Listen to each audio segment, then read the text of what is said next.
बिना अब कतही होई न गुजारा।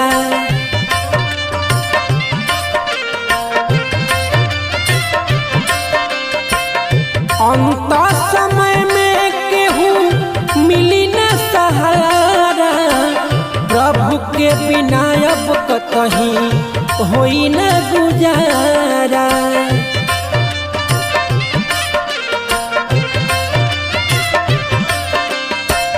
केहू न शरण दीही 14 भुवन में, डूबू जोरे मनवा तेरा